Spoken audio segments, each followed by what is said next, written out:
mesdemoiselles et messieurs, bienvenue à ce premier numéro de l'année 2023, votre émission éthique politique de retour avec force. Aujourd'hui, nous allons recevoir pour vous un invité, monsieur Philippe Boukassa, il est analyste politique. Avec lui, nous allons échanger sur la situation sécuritaire à l'est de la République démocratique du Congo. Nous allons également échanger sur les processus électoraux en République démocratique du Congo. Puis on va clore avec l'arrivée du pape François en République démocratique du Congo, avec qui déjà je m'en vais dire bonjour monsieur Philippe. Bonjour monsieur le journaliste. Merveille de santé. Merci beaucoup, pareillement aussi. Merci. Bonjour aussi à tous les téléspectateurs qui nous regardent depuis leur poste téléviseur. C'est ma toute première fois d'être sur votre chaîne et je vous dis merci pour l'invitation. Je peux voir aussi le professionnalisme avec lequel votre équipe et vous-même travaillez, ce qui montre à suffisance que dans cette génération, il n'y a pas seulement une génération de médiocres, une génération perdue telle qu'on nous a toujours chanté, mais il y a aussi des jeunes qui font la différence et c'est par ici que je vous rends hommage. Merci beaucoup pour les éloges. Alors, avec nos invités, avec nos téléspectateurs, avec nos internautes, si on peut déjà comprendre qui est M. Philippe Boukassa. Monsieur Philippe Boukassa est un jeune, est un citoyen congolais, de prime abord, des pères et des mères. Je suis passionné de la République démocratique du Congo. Je suis aussi écrivain parce que il y a un livre qui est encore en rédaction, le leadership et l'éducation, piliers du développement de la République démocratique du Congo. Dans lequel je vais montrer, et je suis en train de démontrer comment par un leadership fort et puissant, les peuples peuvent aller dans le sens du développement de la République démocratique du Congo. Et pour aller dans le développement, toutes les nations ont compris cette façon-là de faire qui est de préparer ses citoyens. Alors la préparation, c'est dans l'éducation. Et parce que vous êtes citoyen congolais, des pères et des mères, surtout vous avez précisé. Alors la situation sécuritaire à l'est de notre pays, c'est une affaire de tout le monde. Comment est-ce que vous pensez que cette situation, depuis plus de 2 décennies, que la situation à l'est de notre pays n'est fait que s'aggraver, et quelles doivent être les pistes et les solutions auxquelles il faudrait peut-être mettre en place pour éradiquer cette situation qui date de très longtemps? Monsieur Jean Crispin, sur votre question, j'aimerais que nous puissions l'aborder avec toute objectivité et non tel que nous l'avons toujours vu, même sur les réseaux sociaux. Vous êtes sans savoir, monsieur Jean Crispin, que notre pays, depuis plus de 2 décennies, tel que vous venez de l'évoquer, connaît des atrocités énormes, qui dit pas son nom. Nous avons dans notre pays des crimes contre l'humanité, des crimes de guerre, qui reste impuni jusqu'à jusqu'à présent, occasionné par notre voisin qui est le Rwanda, qui tire des ficelles pour tirer des profits, évidemment, de nos minéraux. M. Jean Crispin Kigali a compris à suffisance que la République démocratique du Congo fait face à un problème majeur, l'insuffisance du patriotisme. Vous pouvez voir aussi sur les réseaux sociaux comment cette question de l'insécurité à l'Est est évoquée avec toute légèreté par les citoyens congolais. Que vous voulez ou pas, nous devons en effet parler, par exemple, vous voyez par exemple des raisons, vous pouvez constater, notre armée en République démocratique du Congo, c'est les domaines où on montre à suffisance le patriotisme en République démocratique. Mais apparemment, ils ne sont pas bien pris en charge par le gouvernement congolais, par l'État congolais. Ce n'est pas question de prise en charge, monsieur Jean Crispin. Vous êtes sans savoir, vous êtes sans ignorer que l'armée, chaque année, il y a une somme allouée pour l'armée, mais qui était détournée. Par qui? Je voudrais utiliser le conditionnel, qui serait détournée. Comprenez mon langage? Qui serait détourné par les hautes autorités d'ailleurs même de l'armée, des hauts officiers de l'armée. Mais il faudrait qu'il y ait un suivi, il faudrait qu'il y ait des sanctions exemplaires. C'est où il y a défaillance en fait de notre gouvernement. Pourquoi? Parce qu'il n'y a pas de suivi. Je vous ai parlé de notre de mon livre que je suis en train de... qui est encore en cours de rédaction, je vous ai parlé de ça, le leadership. Monsieur Jean Crispin, un leader, lorsque vous émettez, vous faites voir votre vision, vous donnez votre vision. Mais la vision s'accompagne par la préparation, n'est-ce pas? La vision s'accompagne par le contrôle. La vision s'accompagne par l'organisation. Mais c'est par cette organisation qui fera en sorte que votre vision soit évidemment réalisée et réalisable. Mais en République démocratique du Congo, vous allez constater que la vision, on donne la vision, mais sans accompagner cette vision par le contrôle. C'est où notre gouvernement est défaillant. C'est où notre gouvernement est défaillant. Et c'est là que nous avons toujours évoqué. Je vous ai dit que nous avons un problème ici de l'abandon du patriotisme. Monsieur Jean Crispin, comment expliquer que les soldes des militaires et de nos policiers sont détournés par les hauts officiers de la République démocratique du Congo? Et vous pensez que l'armée, peut-être l'armée congolaise, l'a infiltré? Parce que là, je venais de dire, nous venons ensemble, vous et moi, d'affirmer qu'il y a plus de 2 décennies que la situation à l'est de notre pays ne semble pas être maîtrisée. Est-ce que vous pensez qu'il y a l'infiltration des hauts cadres de l'armée congolais, ou soit il y a peut-être une négligence, on peut seulement dire, parce qu'il y a un manque de patriotisme.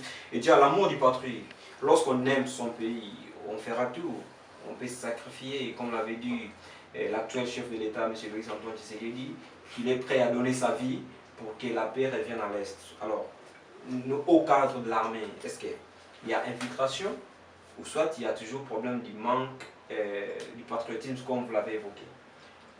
Monsieur Jean Crispin, à la 77e sommet des Nations Unies, ouais. Notre actuel chef de l'État, Félix-Antoine Tshisekedi, du haut de la tribune des Nations Unies, il a crié haut et fort sur l'agression de la RDC par nos voisins Kigali, le Rwanda, avec à sa tête un président aussi sanguinaire, Paul Kagame. Il faudrait le dire. Citer son nom. Oui, il faudrait le dire. Mais cependant, il faudrait que nous puissions d'abord nous remettre en cause, M. Jean Crispin. Et nous dire que Kagame a compris les problèmes qu'il y a en RDC. Les problèmes qu'il y a en RDC, je vous ai dit, nous allons tourner toutes les questions que nous allons évoquer. Nous allons finir par cette conclusion selon laquelle il manque du patriotisme. Parce que Kigali a compris, soit les Congolais, soit a abandonné le patriotisme, la pratique du patriotisme, soit le Congolais n'est pas suffisamment enseigné sur la pratique du patriotisme. Nous avons évoqué par exemple la question qui est liée à l'infiltration de notre armée, de notre armée FARDC. Monsieur Jean Crispin, comment expliquer qu'une armée où le patriotisme doit être prôné à 100%, comment expliquer qu'il y a infiltration jusqu'à la moelle épinière? Mais apparemment, il y a des choses qui sont en train de s'améliorer petit à petit, parce que là, on vient d'apprendre par les ministres de l'ESI qu'il y aura un cours d'encadrement du patriotisme au niveau déjà des premières années des études supérieures ou universitaires. Est-ce que cela suffira à ce que les jeunes qui commencent leurs études supérieures universitaires, qu'ils soient déjà informés de le début de leur cursus universitaire, ou soit qu'il y a d'autres procédures qu'il faudrait adopter, que vous pouvez proposer au gouvernement pour qu'il puisse y avoir vraiment l'amour du patriotisme? Monsieur Jean Crispin, il y a certaines questions que nous devons évoquer telles que je vous ai dit avec toute objectivité. Vous savez, l'armée et les systèmes d'une nation de défense et de sécurité n'est pas un domaine où nous devons négliger. Bon, vous envoyez par exemple, peut-être que j'ai vu sur les réseaux sociaux, vous envoyez les jeunes à aller prendre la formation militaire de 15 jours. Prenons 15 jours, un mois, 3 mois. Est-ce que cela sera suffisant pour être armé suffisamment sur le patriotisme? Même à l'université, vous avez fait 5 ans à l'université. Mais pourquoi on n'a pas mis 3 ans? 3 mois par exemple. C'est-à-dire que nous devons prendre le même aspect. Très souvent, nous avons négligé ce domaine-là de la sécurité et la défense. C'est-à-dire, jeune Mokoana, bon, comme Bino Bossala par exemple, à Koulouna, Bouzouate, Boya Bokota. Des jeunes non instruits. Qui n'ont jamais été sur les bancs de l'école. C'est-à-dire, ils n'ont même pas étudié.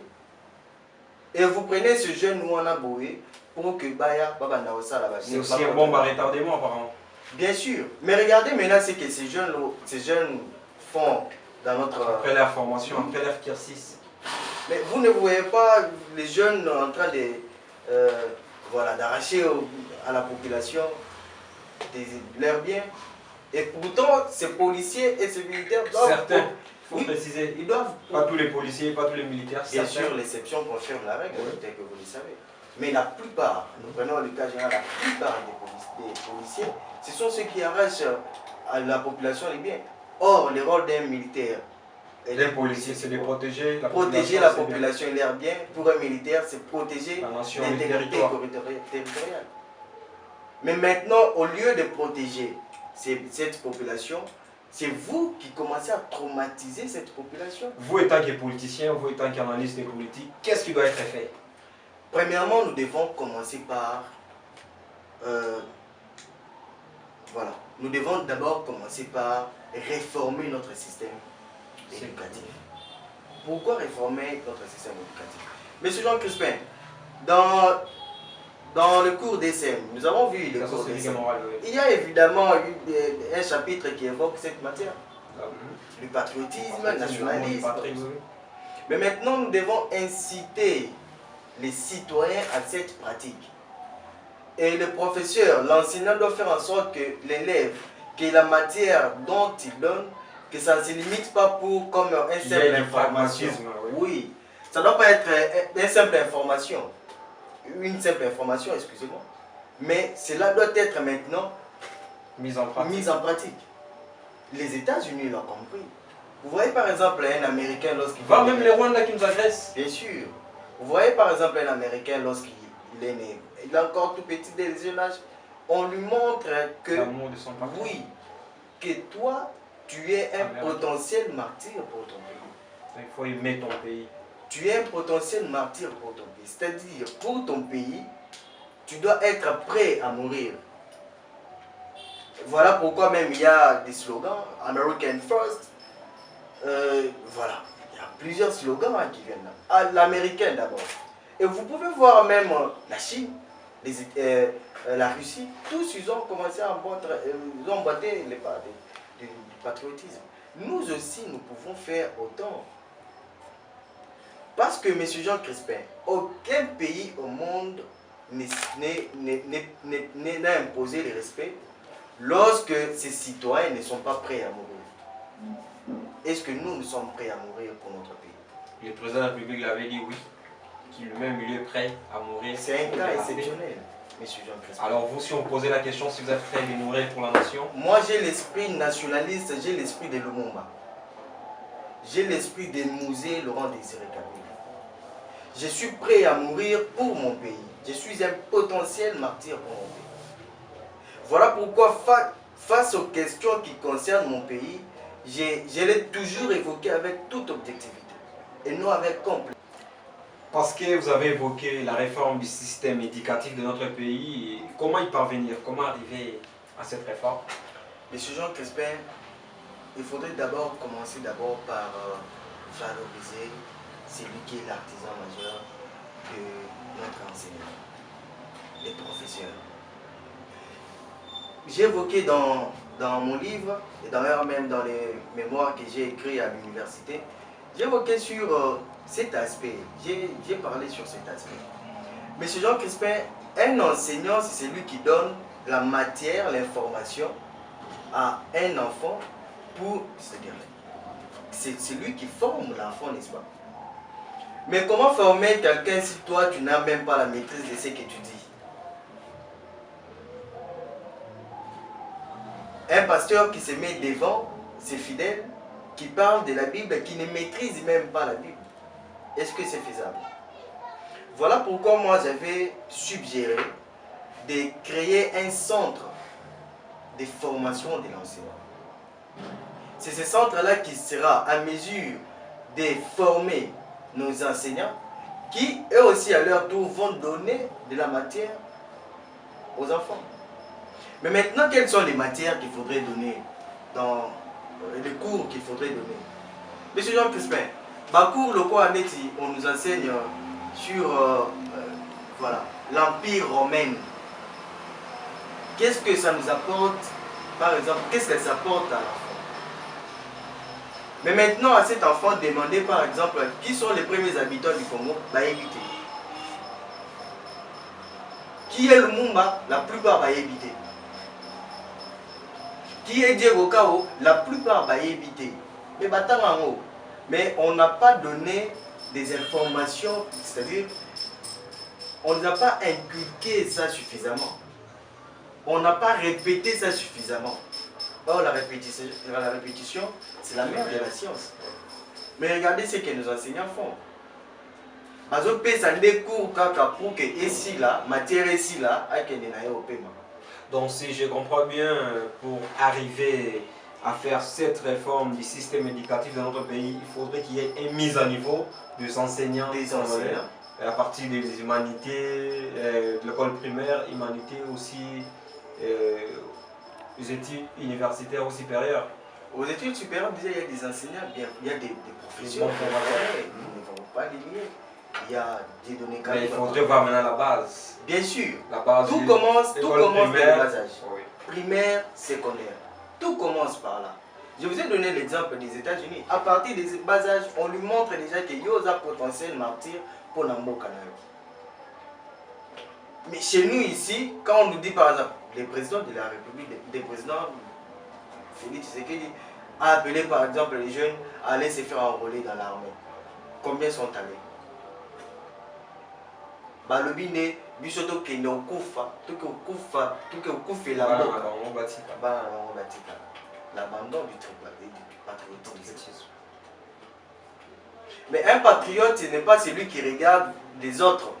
C'est celui qui regarde ce que moi je peux apporter à mon pays. Celui qui est prêt à mourir pour celui qui est prêt à mourir pour le pays. Lumumba était un vrai patriote. Laurent Désiré Kabila était un vrai patriote.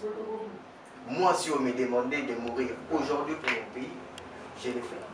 Oui, là on va vous demander de faire un mémo pour qu'on puisse introduire au niveau du Parlement, parce que vous êtes pas encore député, mais je sais bien que vous serez candidat député aux prochaines joutes électorales. Mais tant qu'il n'y aura pas, peut-être, s'il arrivait qu'il n'y ait pas d'élection, je pense qu'il faudrait peut-être. Parce que vous êtes aussi écrivain, je vous suggère alors d'écrire un mémo et aller déposer au Parlement congolais pour que cela soit, vos recommandations soient mises en pratique. Parlons du deuxième sujet qui est le processus électoral en République démocratique du Congo. Est-ce qu'il y aura élection en 2023 avec cette situation qui prévaut toujours à l'est de notre pays? Aussi Bunagana qui est occupé. Aujourd'hui nous avons près de 300 jours, près de 250 jours depuis que Bunagana est occupé par les M23. Non seulement Bunagana, il y a d'autres territoires aussi. Monsieur Jacques Crispin, votre question, je ne suis pas dans les secrets des dieux pour confirmer et affirmer s'il y aura bel et bien élection. Mais nous devons tout simplement nous fier à la parole, aux déclarations, d'abord du président de la République. Donc s'apprêter, être prêt. Bien sûr. Apprêter aux armes, les candidats vont apprêter leurs armes. Bien sûr, les déclarations du président de la République qui est le garant des bons fonctionnements des institutions. Même devant les tribunes des Nations Unies, il a encore une fois de plus affirmé. Il a encore affirmé qu'il y aura bel et bien élection. Il y a aussi le président de la CENI qui est en train de chapeauter ces processus, qui nous affirme évidemment qu'il y aura encore élection en République démocratique du Congo. Je ne suis pas d'avis de ceux qui disent qu'il n'y aura pas élection. Vous savez, M. Jean Crispin, les élections, ça se prépare. Et nous pouvons voir la peur dans... Bah, voilà, je peux appeler ça peur, hein, dans les chefs de ceux-là qui évoquent la question sur la non-tenue des élections. On peut comprendre cette peur-là. Et ils nous appellent au dialogue. Ils appellent le Congo au dialogue. Nous devons dialoguer. Nous devons dialoguer. Et les dialogues depuis, voilà, on peut dire depuis la table ronde, hein, depuis la table ronde, oui. Nous pouvons comprendre que le dialogue a pour but principal de réunir et ceux de l'opposition et ceux de la majorité, ceux de la société civile, et ceux de la majorité, société civile, que vous venez de dire, de s'unir pour se partager peut-être pour des partages de pouvoir. Nous l'avons vu même à la table ronde. Nous l'avons vu conférence nationale souveraine. Nous l'avons vu dialogue interdiocésain, tout ça. Nous l'avons vu. Et est-ce que, d'ailleurs même nous devons d'abord nous interroger sur les fonds des élections. Avec toute la situation qui prévaut à la République démocratique du Congo, est-ce que les élections sont prioritaires? Certes, chacun nourrit ses ambitions. Moi, par exemple, je suis candidat aux prochaines législatives. Mais est-ce que les élections aujourd'hui est prioritaire par rapport à la situation qui est prévue à la République démocratique? Nous faisons face à l'agression rwandaise. Et pendant que nous faisons face à l'insécurité à l'est de la République démocratique du Congo, ici à Kinshasa, les politiciens réclament les élections. Et le but des élections en réalité, c'est quoi en République démocratique du Congo? Tel que j'étais en train de parler avec un ami politicien aussi, on était en train de parler avec lui, acteur politique, pas politicien, puisque politicien c'est cette forme-là péjorative qu'on a donnée aux acteurs politiques et consorts.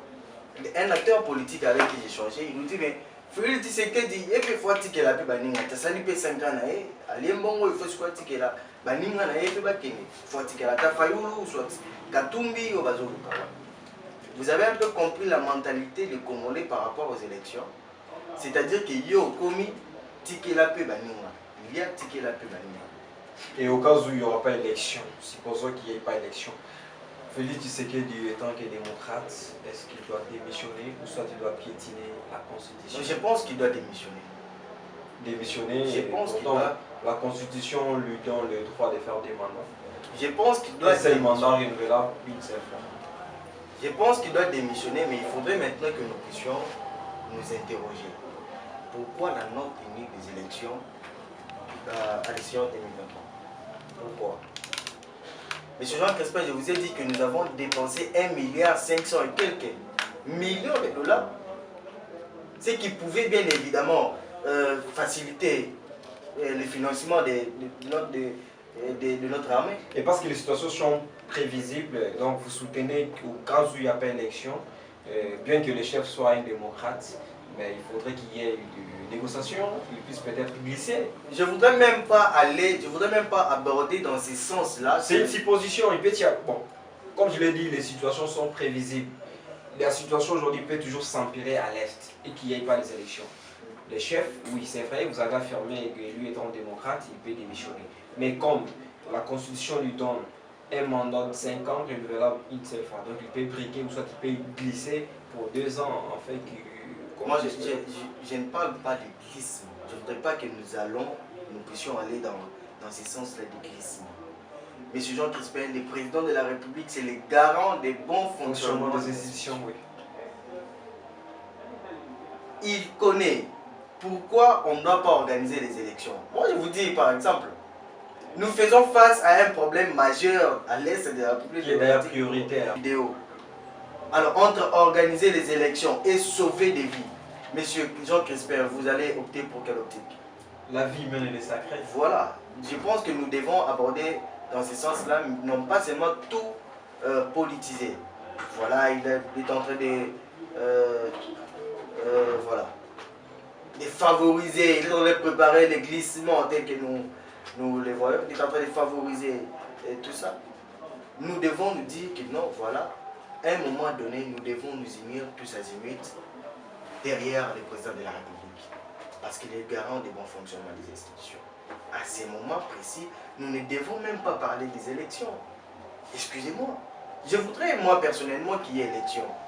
Mais est-ce que à ces moments précis, nous devons parler des élections? Est-ce que les chefs ont des propres collaborateurs?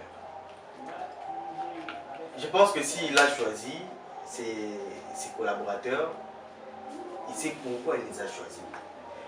Mais cependant, il faudrait l'évoquer que ses collaborateurs, à ce jour, ne l'a pas rendu un bon service. Vous voyez les cas de détournement que nous avons toujours décriés, même par les réseaux sociaux. Est-ce que c'est une sorte de récompense, ou soit les chefs, parmi les critères, il avait énuméré aussi les critères, parmi les choix, les critères des choix, il faudrait aussi juger sur la compétence. Est-ce que c'est une façon de récompense, ou soit les chefs avaient d'abord tenu compte de la compétence de ses collaborateurs? Moi, je pense que le président Tshisekedi est tombé dans le piège de tout acteur politique congolais qui pense que Congo est un COP. C'est-à-dire lorsque vous accédez par exemple à des fonctions de responsabilité en République démocratique du Congo, au Bindi, moi, la Tunayo, voilà, oui, un COP, il y a et je pense que le président Tshisekedi est tombé aussi dans ces pièges. Mais maintenant, regardez, il se rattrape. Il a compris l'erreur qu'il a commise. Mais maintenant, il se rattrape. N'a-t-il pas changé tous ces tous ces moutons galeuses à la présidence? N'a-t-il pas changé? Tous ces tout-puissants. Il les a changés. Il les a changés. Mais je te pose une question, M. Jean Crispin. Vous avez un enfant qui est dans une salle de classe, qui échoue par exemple dans cette salle de classe. Vous allez préférer que cet enfant cesse à étudier, ou soit que cet enfant redouble des classes pour faire mieux? C'est moi qui pose des questions. Bien sûr, je vous le concède. Voilà. Alors nous avons préféré, j'ai fait un choix par exemple, de donner à Félix Tshisekedi encore la chance de contrôler, puisqu'il a compris qu'il a commis des erreurs, puisqu'il a compris les enjeux de la République démocratique du Congo, puisqu'il a compris que maintenant nous devons nous unir tous azimuts pour le bien-être du peuple congolais, nous devons donner la chance à ces messieurs. Est-ce qu'en République démocratique du Congo, nous avons des hommes politiques, nous avons des hommes politiques, nous avons des hommes d'État? Je ne pense pas qu'il existe assez des hommes d'État. Il y a qu'il y a des hommes politiques. Bien sûr, il y a des politiciens, pas des hommes politiques. Il y a des politiciens. Les politiciens sont ceux qui cherchent à tirer des ficelles. Ils cherchent à tirer des ficelles pour orienter la vision à son intérêt. Et il y a des fois des intérêts qui sont individuels, qui sont égoïstes. Comment imaginer que M. Chéribin, Okende, oui, Chéribin. M. Chéribin qui était ministre des Transports, comment imaginer qu'il est ministre dans le gouvernement et il quitte dans ce gouvernement parce que son parti politique qui fait privé vous demande de démissionner, vous démissionnez, et après vous commencez à critiquer pour dire gouvernement on a éjoué, gouvernement on a échoué. Votre émission parle de l'éthique politique, n'est-ce pas? Oui. Est-ce que voilà vraiment un comportement d'un homme d'État? Il faudrait qu'on... d'un politicien africain. Ça, c'est un politicien. Mais maintenant, nous devons armer notre population, nous devons leur donner des informations. Nous devons les inciter vraiment à s'intéresser à la politique, à comprendre la politique. Et de savoir qui est qui. Puisqu'on nous a beaucoup dupé, on nous a beaucoup menti, les lois, comme on le voit, politique et ça, Parce qu'on a mal compris la politique. Passons pas du processus électoral dans notre pays. Nous sommes dans une année éminemment électorale. Qu'est-ce que vous pensez mieux faire que cela ne pas fait? Vous jeunes, vous êtes encore jeunes et surtout que vous êtes un prétendu candidat aux prochaines élections. Qu'est-ce que vous voulez faire de mieux que ces vieux n'ont pas fait? Surtout, il y a un adage qui dit si jeunesse savait, vieillesse pouvait. C'est-à-dire, si aujourd'hui les jeunes manquent de l'expérience, mais ils ont de l'énergie, ils ont de la force, et les vieux, ils ont de l'expérience, mais peut-être c'est de l'énergie qui leur manque, ou soit de la force. Et vous, qu'est-ce que vous pensez mieux faire? Les vieux n'ont pas le manque de l'énergie, mais les vieux ont manqué cette volonté de bien faire. La volonté qui allait dans le sens de satisfaire le bien-être collectif. Et vous pensez que c'est vous, jeunes, vous et moi, nous étant que jeunes, c'est nous qui allons bien faire que les vieux, c'est nous qui aurons cette volonté. Une fois dans les affaires, on va plus aussi peut-être travailler pour nos propres ventres. Monsieur Jean Crespin, vous savez, notre génération, comme le disait Lumumba, notre génération, je l'ai toujours dit, c'est une génération libératrice. C'est notre génération qui viendra pour libérer la République démocratique du Congo. Corriger ce qui a été fait. Un, de l'oppression des Occidentaux. Deux, des ennemis, des oppressions, de l'oppression des ennemis intérieurs. Mais aussi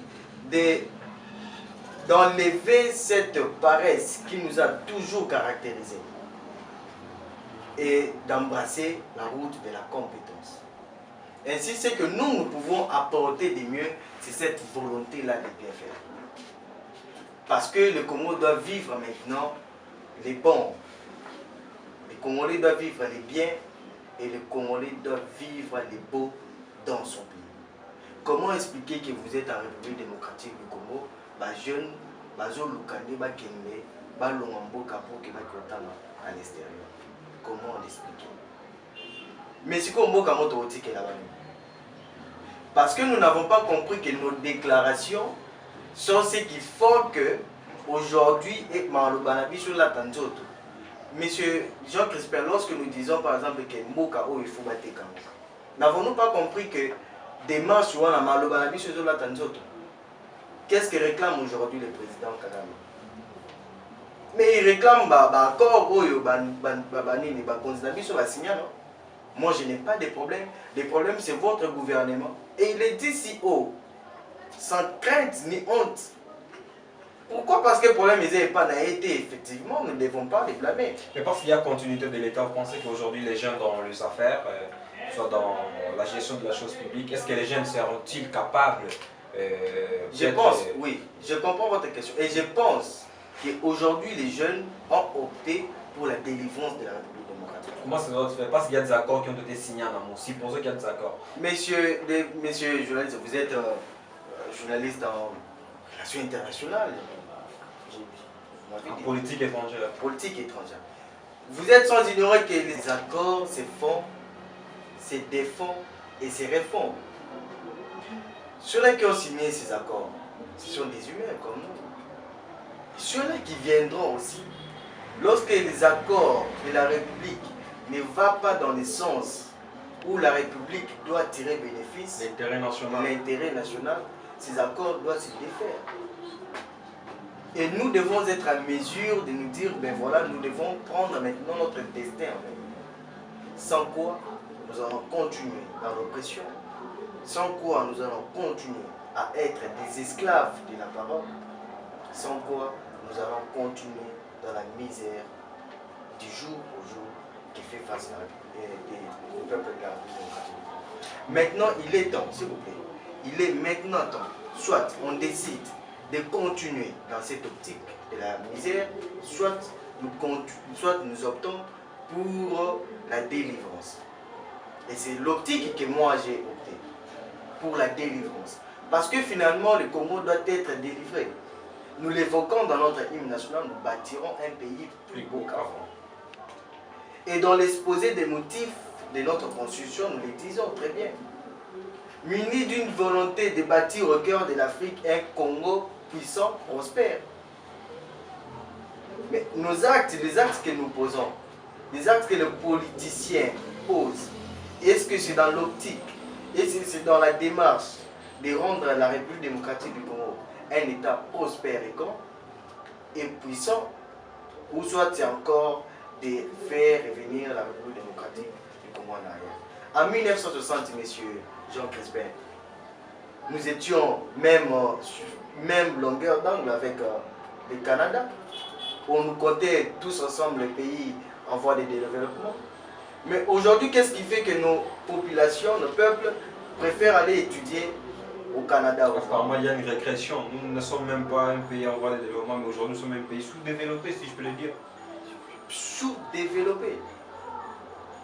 Voilà pourquoi nous disons, avec toute la population, tous les jeunes comme moi je suis un jeune très ambitieux, moi je suis un jeune très patriote, et j'ai besoin d'être accompagné, de travailler aussi avec des jeunes patriotes, nationalistes. Nous devons aujourd'hui opter pour la voie du changement. Nous devons aujourd'hui opter pour la voie de la délivrance. Parce que le Congolais, nous avons assez souffert. Comment y arriver? Par la volonté. La volonté de bien faire, je vous ai dit.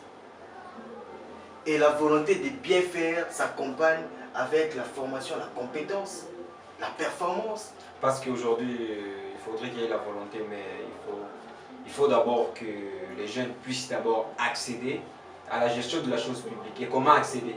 Est-ce que vous pensez que c'est facile? Monsieur Jean Crispin, le problème n'est pas d'accéder à la gestion de la chose publique. Le problème est d'abord de prendre conscience de qui nous sommes. Une fois que nous avons pris conscience de qui nous sommes... Mais il faut aussi sensibiliser la population qui est les souverains primaires à faire des bons choix. J'y suis en train d'arriver.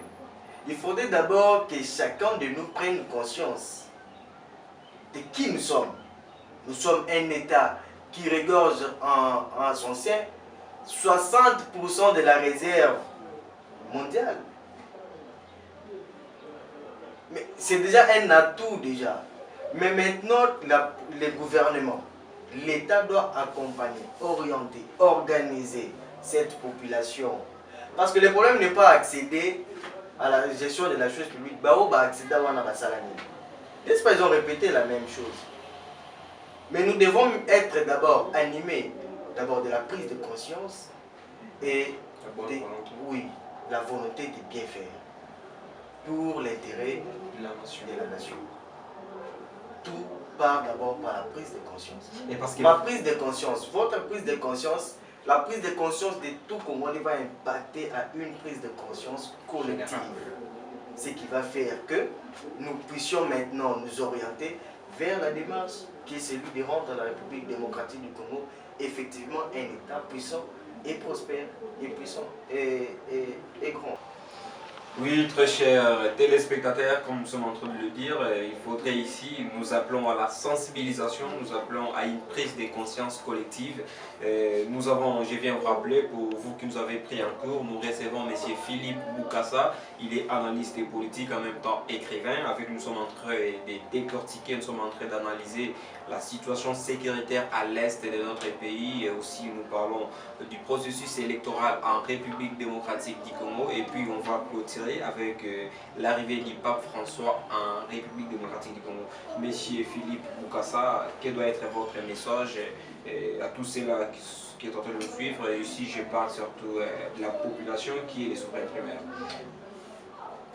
Vous savez, notre article dans l'actuelle constitution du 18 février 2006, dans son article 5, consacre la souveraineté primaire à la population. Et tout pouvoir vient de cette population. Et chaque population, chaque peuple mérite les dirigeants qu'il a choisis. Et à ce jour, nous ne devons pas seulement pleurnicher. Nous avons assez pleurniché. Maintenant, l'heure est venue où nous devons maintenant élire des gens qu'il faut à la place qu'il faut. Des personnes qu'il faut à la place qu'il faut. C'est-à-dire que nous ne pouvons pas seulement élire quelqu'un, parce que Eli Bisso par exemple, Polo, comme Kombo na wana boye, a PC va voir. A wana PC Bisso va voir moi 5 000 francs. Et puis je vais vous dire la réalité chez nos politiciens. Vous savez, peuple congolais, 5 000 francs, oyo, bazo pesa bino wana. Bino bozo mwa 5 000 francs, peut-être 10 000 francs. Mais quand on a 10 000 francs wana, ezali soit souffrance na yo pendant 5 ans mobimba, soit délivrance na yo ya pendant 5 ans mobimba. Parce que yo ozo mona waka 10 000 francs ou bien 5 000 francs de bazo pesa yo wana. Mais il y a l'air de bimisa, il y a un compte soit bimisa $500 fois nombre de, divisé par nombre de personnes au Bayaki. Il y a un komaka. Ceux qui peuvent nous super, il y a ça azokoma, toujours azokoma. Et lorsque bazo kende kuna, ils ne vont pas partir pour servir les pays, mais bako kende pour que ba récupérer nan bambongo oyo bango. Bah, dépenser, voilà. Et vous ne jetez des fardeaux qu'aux autres parce que vous êtes aussi un prétendu candidat.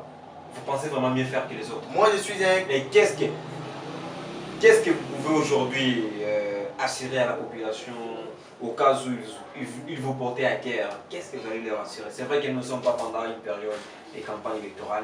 Je ne vous ai pas aussi invité pour venir faire votre propre propagande parce que ce n'est pas aussi le moment. Mais qu'est-ce que vous allez leur assurer au cas où ils vous faisaient confiance? De travailler pour notre communauté, travailler pour la nation, pour que cette population qui a assez pleuré puisse trouver maintenant des personnes qu'il faut à la place qu'il faut. Ce ne sont pas des discours démagogiques qu'on a longtemps entendus depuis l'époque du maréchal jusqu'à aujourd'hui? Fort malheureusement, j'ai toujours combattu. Heureusement que j'ai toujours combattu la démagogie telle que vous venez de le dire. Parce que moi, j'ai un programme. Tout un programme pour ma communauté. Tout un programme pour mon Afula, dont je suis ressortissant. Tout un programme. Et le moment est venu, bien évidemment, puisque nous ne sommes pas pendant la période électorale, je ne suis pas venu pour faire la propagande. Mais seulement j'ai un programme. Et je sais comment sortir la population de Mongafula dans la situation rurale à laquelle nous sommes. Mais je sais comment sortir cette population-là qui vit aussi de l'agriculture. Mais comment par l'agriculture nous pouvons monter des entreprises. Comment par l'agriculture nous pouvons créer de l'emploi. Comment par l'agriculture nous devons non pas seulement nourrir Mongafula, mais nous pouvons nourrir toute l'étendue de la République démocratique en général. Je pense qu'on aura le temps d'en débattre lorsque le CSA nous donnera l'autorisation. Et cette fois-ci, on tient même à organiser des débats contradictoires et vous viendrez, vous aurez le temps de venir exposer votre projet de société que vous avez. Et nous sommes arrivés presque à la fin de notre émission et pour atterrir et pour clore, je dirais comment est-ce que vous avez réussi, comment est-ce que vous pouvez analyser l'arrivée du pape François en République démocratique du Congo. C'est une mission politique ou soit c'est une mission religieuse? Je pense que M. Jean Crespin, la venue du pape, nous devons la comprendre avec cette double mission qui est celui d'abord politique et religieuse. Politique parce que la venue du pape, toutes les nations du monde auront le regard sur la République démocratique du Congo. Et c'est l'occasion d'ailleurs même où nous allons lancer des messages forts sur l'agression du Rwanda sur la République démocratique du Congo, qui continue d'ailleurs parce que la communauté internationale reste indifférente par rapport à ce qui se passe. Lorsque lui-même le pape, dans son discours, il demande à la communauté internationale de ne plus considérer l'Afrique, en particulier la République démocratique du Congo, comme une mine à exploiter. Comment est-ce que vous pouvez... Mais c'est ça même le but de la venue du pape. De retirer l'air en Afrique, aussi en RDC. Bien sûr. Les messages, le pape c'est une personnalité, je peux dire c'est Double casquette. première personnalité d'abord dans le monde à être écoutée. Et donc lorsqu'il passe un message selon laquelle nous devons laisser, ils doivent laisser ces puissances, ils doivent laisser l'Afrique et la RDC prendre le chemin de leur destinée, c'est déjà un pas. Voilà même pourquoi il a fallu qu'ils viennent. Mais maintenant, regardez le comportement des Congolais, M. Jean Crespin. Le Congolais se détourne des vrais messages qu'a passé le pape pour se marteler maintenant sur ce qu'a dit le cardinal Ambongo, sur les élections. Je vous le dis ici, est-ce que les élections sont une priorité? Et maintenant, plutôt de parler des messages principaux, vous avez vu que les Congolais commencent à parler sur les propos d'Ambongo. L'abandon du bateau du tête. Mesdames et messieurs, nous sommes arrivés à la fin de notre émission du jour. Je viens vous rappeler qu'on avait reçu pour vous M. Philippe Moukassa, qui est analyste politique congolais, en même temps écrivain. Nous sommes arrivés à la fin de notre émission. M. Philippe Moukassa, vous avez le mot de la fin aussi. Vous allez faire quelques dédicaces. Après, on va continuer de nous dire. Comment dire pour la fin, c'est tout simplement interpeller le peuple congolais à la prise de conscience individuelle, ce qui va impacter à une prise de conscience politique. Chers jeunes, nous sommes les bâtisseurs d'un Congo nouveau, nous sommes les bâtisseurs d'un Congo puissant et nous sommes les bâtisseurs d'un Congo grand. Mais vous savez, un droit n'est droit que lorsqu'il est réclamé. Aujourd'hui, nous devons réclamer notre délivrance. Nous devons nous dire que c'est maintenant ou jamais. Notre destin, c'est maintenant que nous devons le prendre à main.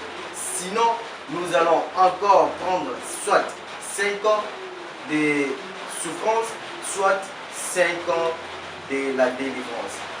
Monsieur Jean Crespin, merci beaucoup pour votre invitation. J'espère que ce n'est pas la dernière fois. Merci, cher invité, merci très cher abonné de la chaîne JC4 TV.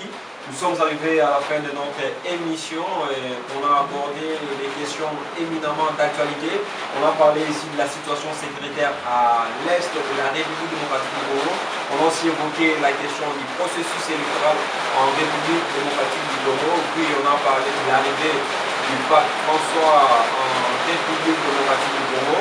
Nous sommes arrivés à la fin de votre émission qui est d'ailleurs le tout premier numéro de l'année 2023 qui n'est pas le dernier numéro bien sûr. Alors nous vous demandons, nous invitons de continuer de nous soutenir, de continuer de vous abonner sur notre chaîne JC4 TV, continuez de nous suivre sur notre page JC4 TV, notre page Facebook JC4 TV, JC4 Service Agency, c'est notre page Instagram. Continuez aussi de nous suivre sur Twitter, Nous disons un grand merci à la famille Kiwawa, nous disons un grand merci à la famille Kwasha, nous disons un grand merci à l'équipe du JC4 Service Agency, nous disons un grand merci à l'équipe M-Micro Service, nous disons un grand merci à notre directeur général adjoint, M. Michel Mouaya, à notre big manager Mathilde Jondo, nous disons un grand merci à notre chef du personnel Serge Mouchaké, aussi à notre directeur de cabinet Richard Mani, à la grande équipe, comme je t'ai dit en train de le dire. Restez surtout branchés et surtout à très bientôt. Merci beaucoup, monsieur l'invité. Merci beaucoup.